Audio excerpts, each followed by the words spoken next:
Всем привет! Каким будет Харьков после войны? Во время онлайн-совещания с харьковским городским головой Игорем Тереховым архитектор штаб-квартиры Apple из Великобритании Норман Фостер заявил, что уже начал работать над планом по реконструкции Харькова после войны.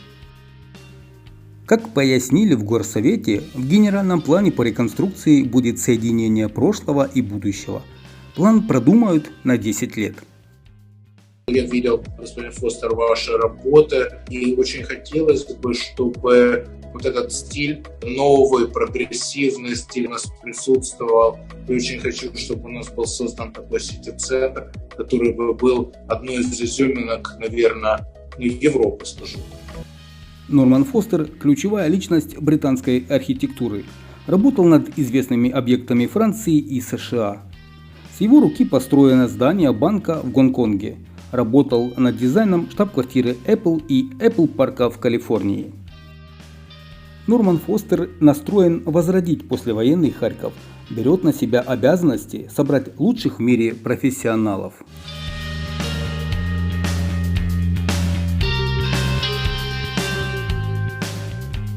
Первым шагом считает создать генеральный план города, в котором учтено все любимое харьковчанами.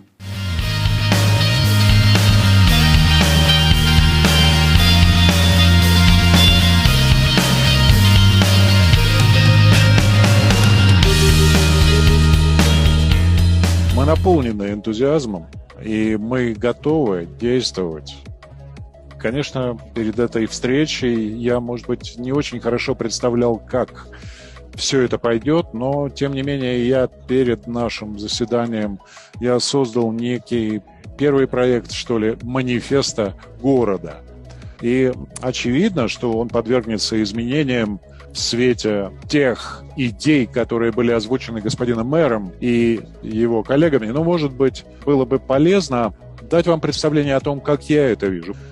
Мне хотелось бы собрать наилучшие силы в сфере планирования, инженерной проработки, дизайна, для того, чтобы эти силы, объединившись, работали над возрождением города в духе объединения планетарного знания и привлечь к этому также наилучшие таланты и научные знания в Украине. А это будет включать в себя, безусловно, преданность этой идее меня и моей команды в качестве архитектора и архитекторов. Я понимаю, что ваш город является очень красивой комбинацией, скажем так, культуры и промышленности. Мы, безусловно, должны понимать, что нам это наследие необходимо сохранить и воссоздать его, объединяя это и соединяя это с определенными новыми элементами архитектуры. Послевоенный Харьков, по словам харьковского городского головы Игоря Терехова, должен быть современным с IT, индустриальными и технологичными парками.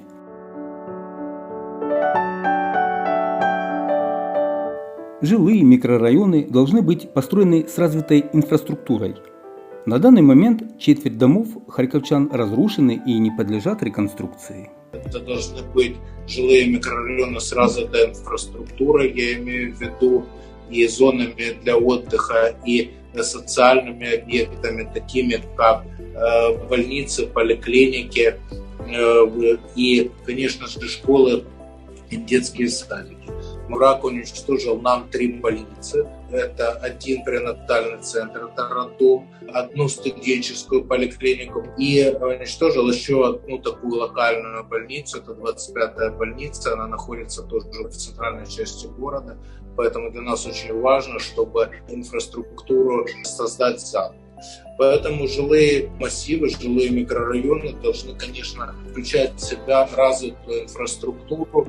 И кроме развитой инфраструктуры, я очень хочу, чтобы мы огромное внимание уделили дизайн-проекту, чтобы микрорайоны отличались друг от друга, и они были выполнены по последним архитектурным разработкам и соответствовали новейшим технологиям по энергосбережению и предоставлению услуг, таких как водоснабжение, теплоснабжение. И, конечно же, все большие дома должны быть, да и все, наверное, дома и садики и школы должны быть оснащены бомбоубежищем, а в жилых микрорайонах, в жилых домах должны, конечно, появляться подземные паркинги, которые бы имели двойное назначение. Они работали бы как паркинги и работали бы как система защиты в случае непредвиденных ситуаций. Харьков будущего, по словам мэра, будет таким же зеленым и современным. Кроме того, особое внимание будет уделено дорожной инфраструктуре, которая должна отвечать всем стандартам. Другими словами, впереди очень много работы над восстановлением Харькова. Это второй по величине город в стране. Вот вы говорите, в европейский, да, с помощью госплинопостера можно будет сделать его еще красивее, да, и вот и площадь наша, да, известная на всю Европу. И все это, конечно, Харьков один из наиболее таких городов, который пострадал и продолжает находиться под обстрелами.